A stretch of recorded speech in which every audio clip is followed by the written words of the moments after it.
Hi everyone, welcome back to From 1 to 100, a podcast by Inspires.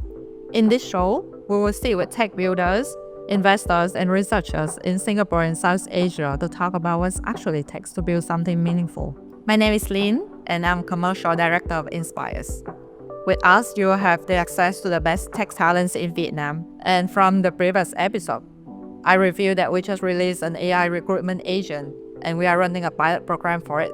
So if you haven't tried it, just click on the link in the description and try it for free. For today, we have Jayce, the founder of Gwenth, an AI-empowered sales platform that's aiming to transform the sales process with more automation. And she's also a very young Singaporean tech founder who will take a very unconventional path to his startup journey. So I think his story is going to be very interesting to share. And let's get to the show. Hi, Jayce. Welcome to the show. And can you please introduce a little bit about yourself to our audience, especially what are you building? Yeah, thank you, Lynn, for inviting me to the show. My name is Jayce. I'm building Gwenth, and Gwenth is an AI sales platform where we help B2B founders to automate outreach to prospective clients and help them to drive their revenue outcomes. It's really amazing. And when I look at your profile, right, I noticed that you're still in school. Yeah, I'm my final semester at SMU. How could you balance all these things and having a personal life and also building a business? Yeah, I do think that I spend a lot of time outside of school, and I definitely do work on the weekend. But I think the good thing about business is that it can be quite flexible. So you can choose when you want to, work, and to some degree, you can choose how far you want to push the business. And right now, I am working very hard on my business, but because I have school, it is objectively taking up some time. So I'm trying my best to balance both, but acknowledging that in life, there's always trade-off. But I'm definitely prioritizing my business a lot more these days. You have been building a lot of things, a lot of projects since you was very young. And it seemed quite unconventional for a young Singaporean to follow that path though, because for someone like us who live in Singapore, it seems like we just focus in school and then we try to get a good grades and then we will try to get a degree. But you have been like juggling all these things, schools, degrees, and building projects. So what inspired you to take this very unconventional path for yourself? Actually, I wouldn't consider myself to be very entrepreneurial since I was young, but I do think that my circumstances have driven me, and I am quite grateful that this has happened. It's driven me to actually take steps that wouldn't be conventionally common for a typical Singaporean student. So I think when I was around 15 or 16, I was like really into basketball, and I really don't know what was the turning point that made me do this, but I decided to sell basketball online. Wow. And I think that was really the start of my genuine entrepreneurship journey, because I realized that there was so much joy that I cannot derive from other things other than entrepreneurship. And one example I can give you is that when I was selling basketball, I actually had the autonomy and privilege, because I was the business owner, to actually decide if I want to, for example, give some free gifts to a particular customer. And I think it's this kind of autonomy that you don't really get in a typical job. And I vividly remember one moment where I had this, I think it was like a sibling of a younger brother, a sibling of someone whose birthday is coming up. And this person it's a young child who wanted to buy the basketball for his younger brother. And he told me that, and I decided like, hey, you know what, I'm going to give it to you for free. And sometimes things like this make me feel a lot more fulfilled than just the dollars and cents that you get from business. Sounds like a very meaningful story though. I think the main thing about doing this kind of thing, about doing startup, is not just about making the money, but it's also about following your passion and seeing how you make your clients happy and you create something meaningful for them. So I think it's a very good starting point for you to be in this journey. Yeah. Thank you. But just let me think a little bit about this whole journey for you, right? Because it's not very common. It's quite unconventional. Have you ever feel like lonely in your journey, or have you ever feel a sense of FOMO? Because when you look at your peers, right, they're out there like finishing the degree, having their own time with their family, having their own life, but you are here like busy doing so many things, or not even like starting a career yet. So how do you feel? Yeah, actually, that's a great question. And for a lot of people that are considering entrepreneurship, I do understand that there's a lot of FOMO, especially when it comes to stability. And the thing about me is that I actually had a very early start when it comes to tech. So I've been in the tech world for about, I think, close to 7 or maybe 8 years at this point, because I went to Polytechnic for my high school. And that was when I got introduced to technology, and I was already doing research or internship roles when I was 18, and up to now I'm like 25. I have actually gathered a lot of experiences, full-time work as well as like internships and contract roles.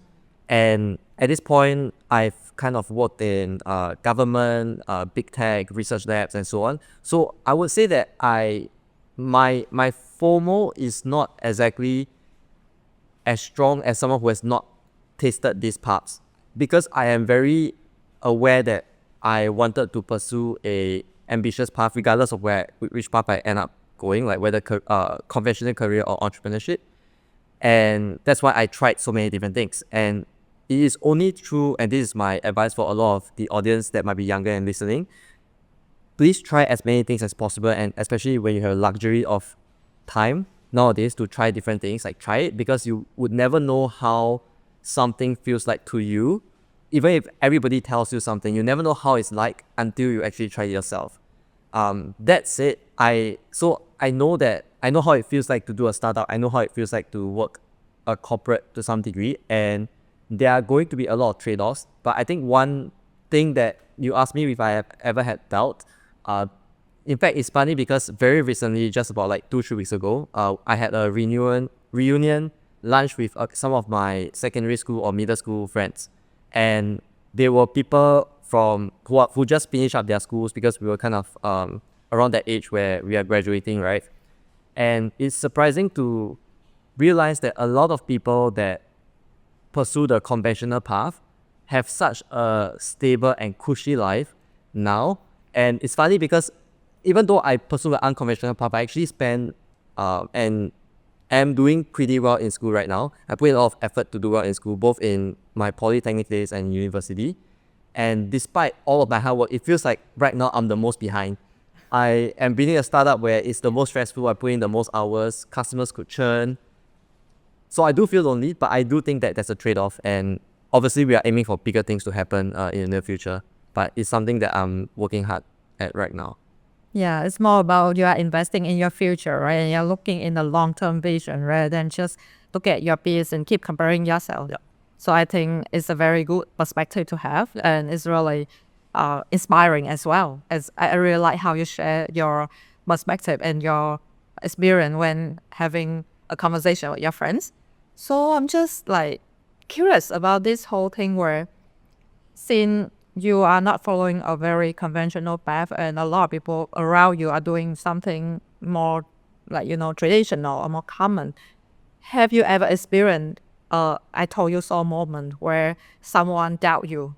Yeah, I think many times I do think that I can be a little, I wouldn't say stubborn, but I think I am someone who wants to test my hypothesis to make sure that I'm wrong. Not because somebody told me so and then I believe what they say, but I think that it's merit, and I think this is what founders should do most of the time. Not that you should ignore advice, but take it with a grain of salt and try and test it yourself. And it can be a small experiment, it doesn't have to be a large one. But I actually tried a lot of different startup ideas before this. I was very heavy into AI security and ASAP because I was very passionate about that space for a long time. And it was after failure that I eventually landed on Gwenth and this AI search platform. And even when I landed on this, despite all of the iteration, there are still people who tell me that, oh, it's not gonna work. And in fact, one of it comes from my very good friend. So Sri, if you're listening to this, I'm gonna share that story. So I have this very good friend called Sri. We worked together in a VC back startup for a while, and he is still a very good friend to me today. But right at the moment where we were discussing about co-founding this thing together, there was a lot of doubt about whether this product, which is already so saturated in the market, could even do well. But I'm happy to share that we've recently hit profitable status, and that is, Wow. I think, a sign that people in the market value a product like this. And I feel like as a founder, you need to be able to some degree, trust the process and just execute. I think what you just said means like as a founder, you must have conviction in your visions. And although people tell you doesn't work, of course you should go out there and test your hypothesis. You shouldn't just sit in the comfort zone and not doing anything because nothing's moving. Because if you're not trying, you never know. Yeah. So I think it's really amazing that you share this story, and especially because I have built some business before, so I totally understand the moments when your friends, your family members doubt you, and sometimes you even doubt yourself. But it's not about assessing self-doubt, but it's really more about, okay, what kind of actions are you going to take to really move forward and test it and see if you need to change or if you need to pivot. So it's really important for a founder. Yes. Yeah, so I think it makes sense. And as you shared just now, because you've been testing and rebuilding and building new things like many times, what is one lesson that you have learned from that process? When I was building this partial startup, actually, the first time I kind of was really serious about it, I got into an accelerator in Bay Area. So I was in San Francisco, Silicon Valley. I was building at arguably the best place possible to build. And my biggest lesson there when I was building, as well as like learning from the operators and the successful entrepreneurs who came and give us lecture, because I was studying at UC Berkeley as well at the time, where they invite a lot of successful entrepreneurs to give us lessons. The number one lesson for all founders, I think this is arguably true regardless of what stage, but especially true when you are early stage, is execution is everything. And I have a picture on my phone actually that shows two statues that is on a pillar, and one of the person is a thinker, the other person is a doer. And the thinker is still sitting there and thinking about what to do, but the doer has already walked away and executed endlessly. I don't think that overthinking is very ideal in the world of startups. Don't get me wrong, I think strategic thinking and being very thoughtful and intentional about what you want to build and why you want to build it a certain way is helpful. But honestly, I feel like most people think way too much and do way too little. So my biggest lesson that I've learned is execution, and really be quick and relentless with executing very quickly. I think that's a very good point, but can I give you another counter argument where sometimes when you are so quick at execution, right, you might waste a lot of resources in like building something instead of like thinking through it, especially in the time that we are having AI now. Actually, it's very fast to build something with the help of AI, but what do you think about the value of also thinking and discussing and knowing exactly what you want to build before actually building it? I think there is merit to both approach. To be clear, when I say executing, I don't necessarily mean just building something. And again, you're right in that building something, even if you take time to think about what to build and you do research, whatever, if you prompt AI, I think it will still be pretty quick. You can do it in probably less than a day. But what I classify as execution is not just building, but going out there to validate and going to different stakeholders and ideally people who are likely to be your customers or potential customers, do customer discovery calls to ask them like, hey, would you use this? Why or why not? And I think we don't realize this, but all of us have such deep biases and assumptions that is embedded in all of us based on our life experiences. And we genuinely would not know whether these assumptions are valid or not until you talk to someone that is likely or potentially to buy a product. And that is the goal. And this is why I built Gwenth, right? I think the ultimate vision is that it is very easy to build, but the bottleneck today is distribution and sales. And the goal of businesses is genuinely to solve a problem and then make money. So you need to somehow make money and sell your product. And I think more needs to be done on that front. Of course, if you have Gwenth as a platform to help you, then you can focus on buildings. And that will be the perfect scenario. Oh, that sounds really amazing. Sales pitch for Gwenth. And let's talk about it later. But just now when you mentioned that, first of all, I totally agree with you that execution is so important. And I think what you actually mean is not just about doing, but it's more about like putting yourself out there. Yes. Being exposed, being vulnerable, your ideas and sharing it so that maybe you can receive more feedback and then we'll keep like refining your ideas and do it better. And just now when you mentioned about having a chance to be in Silicon Valley with all the great thinkers and doers, it's allow you to have that chance to, perfect your ideas. So I'm just curious, right? What do you think about the startup ecosystem in Singapore, do you think it's also suitable or supportive to people like you, like young Singaporeans? Yeah, that is a great question. Actually, I had a very long thought about it, and it's a decision that I have to make, I think, in the coming months when I graduate, about whether I want to move to Silicon Valley and build my startup there full time, or do I want to, build in Asia and just expand locally over here.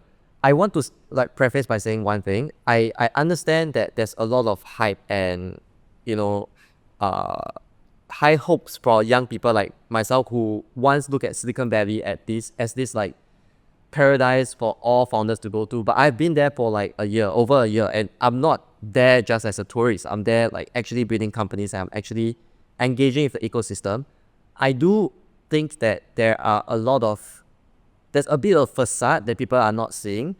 But I think the bottom line, I feel like, is that Singapore is actually a really good place as well. And I would argue, like, if you think about the top places in the world to build a company, I think Singapore is up there. Like, genuinely, it is a very good hub. It's a very well-connected place. People do travel all the way to Singapore for some conferences where you get to network with very talented individual. You could expand to other markets in Asia, depending on what you're building, but it is possible. And I would say that Singapore is a good place to build. Even if you're ambitious, I don't think you necessarily have to go to SF. And again, there's a lot of other challenges that people are not seeing about SF. Like cost of living, the cost of acquiring talent is insane. Oh, wow. Okay. Yeah, and the runway that you will get if you were to raise, arguably you can raise a lot more in SF, but if you raise in SF, the runway that you will get because of the cost of living is so high, is so much lower that if you raise an SF and then you build in Asia. And that's like kind of the cheat code that I think some founders have realized early on. Yeah, that totally makes sense, right? Especially if you are located in a place like Singapore where the tax system is just so good for a new startup. And then the government, he has so many programs and grants that will allow like young people to, embark in this journey. And then also you can even utilize the talent from other countries in the whole Southeast Asia. So I think it's going to be a very good starting point. Okay, you are talking about the idea that you are building an AI sales platform. Yes. And why do you choose that name? Why did I choose Gwenth as my company name? Okay, so initially I wanted to build a AI sales rep. Yeah. So that is to help companies to do sales with an AI sales rep. And I figured that it is helpful if this sales rep has a very personable name.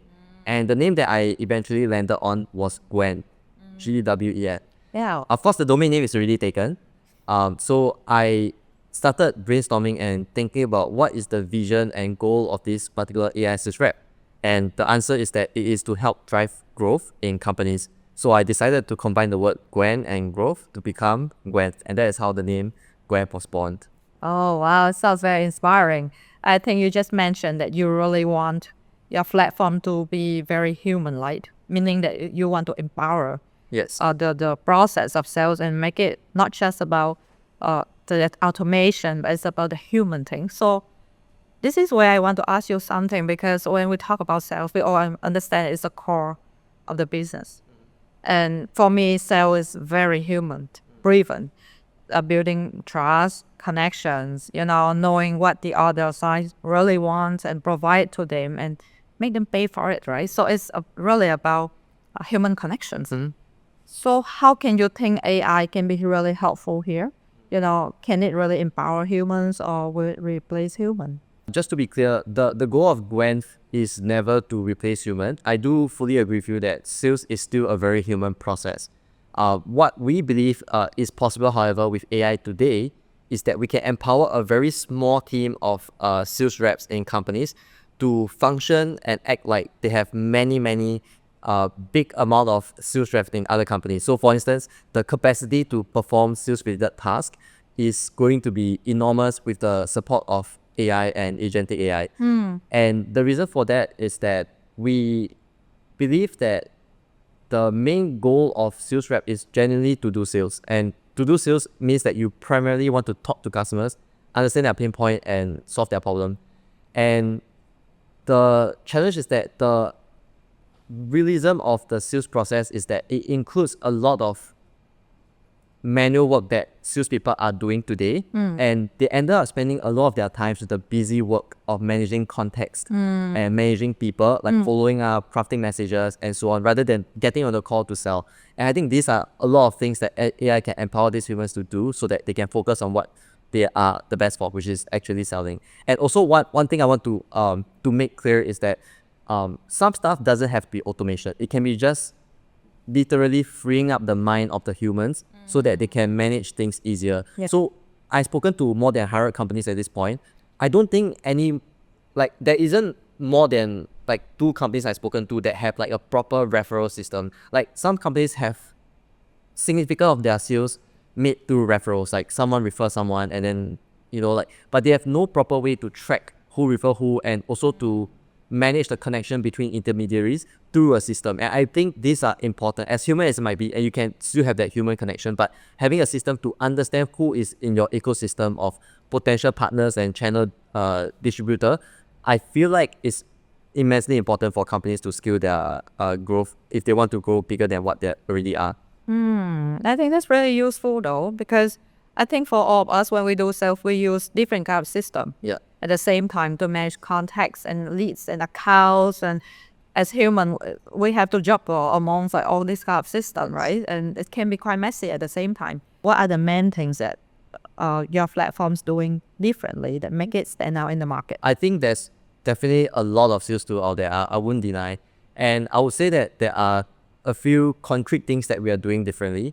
If you look at the market today, predominantly there are generally, I would say, like 3 kinds of sales solution that exist out in the market today. The first one is point solution, that is like maybe startups that are building very specific solution to solve one specific problem. So there are platforms that are used purely for LinkedIn automation, and they just automate LinkedIn. And maybe they automate email as well, but they are just like a sequencing tool. So this point solution. And then you have those giants that are like very big, like Salesforce.com, HubSpot, and whatever, that might have like various solutions that might cut across the sales cycle. But enterprises are not, or at least from the enterprises I spoke to, they are not using a lot of them in a very integrated manner. And one thing I suspect is a potential reason for that is that these companies are not built in an AI native manner. So they started off as a big company with a lot of bloat that is already existing in their software, and then they add AI on top of it. So it's not very AI native, and there are some consequences which I'll mention later. And the third category are more newer startups that are doing something similar, where they are building like an AI sales rep that cuts across different domain. I'll say that the main difference between us and all of these platforms is that a lot of them, for the first one, they are point solution. It creates a big problem for the sales rep, because the sales rep now have to handle the busy work of managing context. Because imagine you have one tool to find leads, you have one tool to reach out to leads, and one tool to manage. You have to manually manage the context between each tool, because the context get dropped between each particular switching of tools. And our platform is an all-in-one platform where you can find leads, you can outreach to leads, you can manage those leads directly in one singular platform. And the second part is the lack of AI native features, right? So we actually believe that in the future, a lot of tasks might be done by agents instead of humans, or at least it will be empowered like human with agent. So there needs to be a way for agents to take actions using those specific algorithms that we have built to augment sales outcome. So for instance, having MCP assess the ability for humans to use natural language to instruct the platform to do things. That is what we provide. And the very last competitor are similar companies, and a lot of them are still building it as a software, like just purely software. But the way that we do it, actually, we have a forward deployed engineer approach to doing sales. So we understand that fundamentally, sales is very personalized for different companies. And because of that, a single software is unlikely to provide the same value for every company. But had you had someone, a forward deployed engineer, to actually personalize the workflow and processes and sales automation necessary for your particular company's context, I believe you're able to get significantly better outcome. And this is what we do. So every one of our clients, we have a forward deployed engineer deployed to them in order to help them personalize the workflow. We still have the same underlying infrastructure that we built, so it's still very scalable. But from a client and customer perspective, you get significantly more value because you get exactly what you want and need to help a company grow, not just a generic solution that they're selling like to many people, and sometimes there are certain things that just doesn't work well for you. But exactly, it's forward deploy engineer approach here. So- What does that is actually mean? To put it simply, we have a account manager and an engineer deployed to you to customize the software to your particular needs. So for example, I can give a concrete example. This is why Gwenth is really different from other software. We know that sales is not just outbound sales. We are not just sending emails or LinkedIn to people. Sometimes sales can be finding events around your region that are high intent for you, right? Because some people sell to in-person events. And sometimes sales for enterprise level could be that you want to find where a decision maker is in a big conference, like 3 months from now. Like, I mean, maybe you want to talk to like a finance company, like head of digital transformation, and you wouldn't know, like, let's say you have a list of like 100 people, we don't know where each of them are at. Yeah. But with our system, we can easily find out that, hey, actually these 5 people will be at this conference. This is a very high value conference for you to go. Because if you go there, you to pay a flight, you can talk to 5 customers that have a big ticket size potential.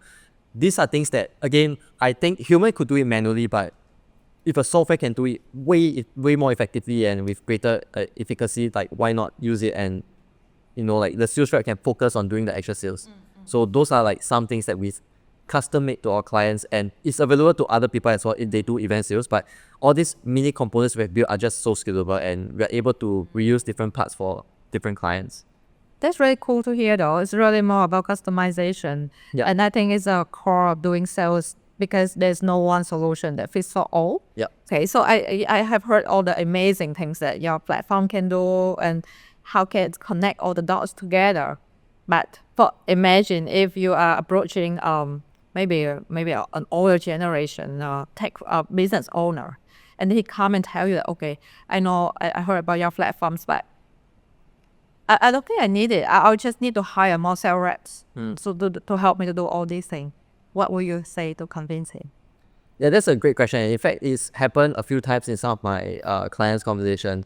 I do think that the goal is never to replace sales reps. I do think that you still need sales rep, but I think it's important for the business owner to understand what are their main outcome that they want to strive for, and what is the purpose of those sales reps. Like, what are they trying to fulfill? Because I think you only need more sales rep if you are having, for example, a bottleneck in some part of the sales processes. So are you having more sales rep to find more leads at the top of the funnel? Or are you having more sales rep because you have so many meeting booked that you cannot close and call someone to like take on the conversation? So if it's the conversation that needs to be happening, then I think by all means, I think the business owner should hire more sales rep. Because if the bottleneck is you have so many calls that's being booked, you cannot handle it, you need a sales rep. Definitely to like handle these people.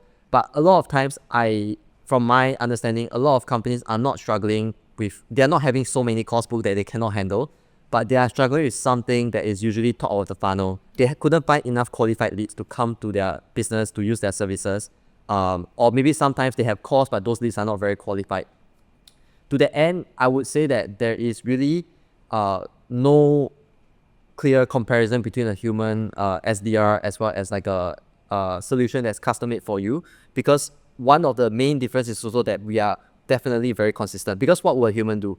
A human, you need to pay a human, and the human will probably be paid to use a tool. Yeah. And the human will use a tool to find leads. Yeah. And that tool is probably something like Apollo or what have you, that is a list of static databases.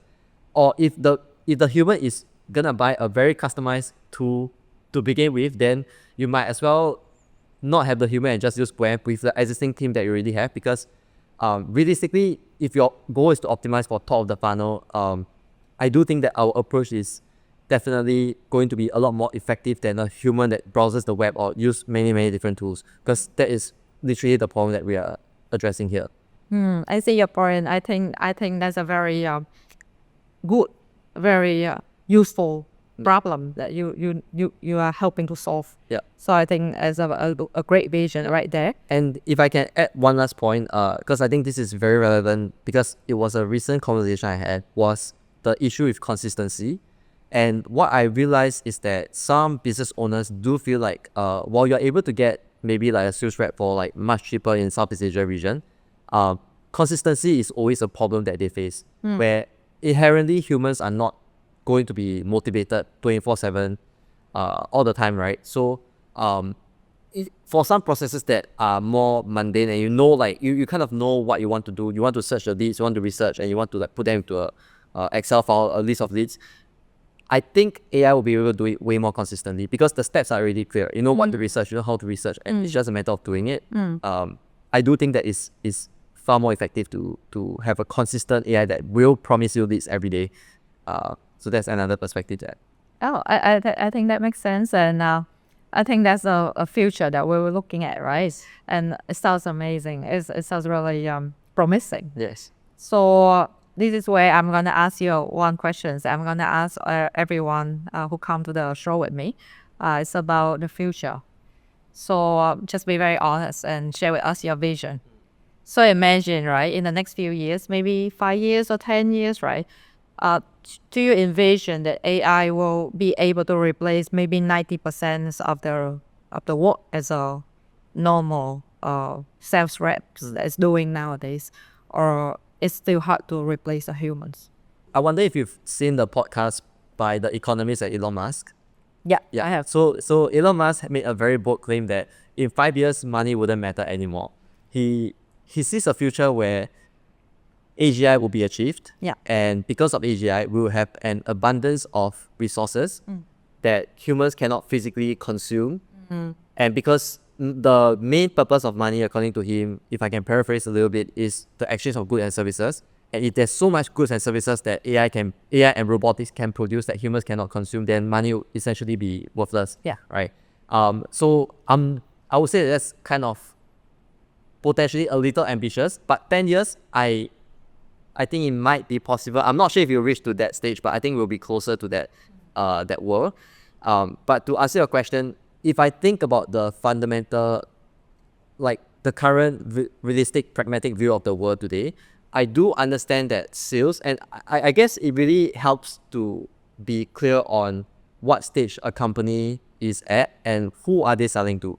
Because to my knowledge, enterprise sales is very relationship heavy, and it's not even about genuinely. I heard this from a lot of very great salespeople, and because I took a sales class in UC Berkeley by an MBA professor before, and these are people who worked in the industry for many years, including my classmates. So I think there's a lot of lessons I have learned. For enterprise sales, genuinely it's about whether the decision maker is someone who you are close to and they trust you. Yeah. And a lot of times, even if your feature is objectively lacking behind competitors, they might still choose you because they know you and they trust you. Yeah. So there's like almost like nothing you can do if you don't get your foot in the door to be friends with them for them to make a decision.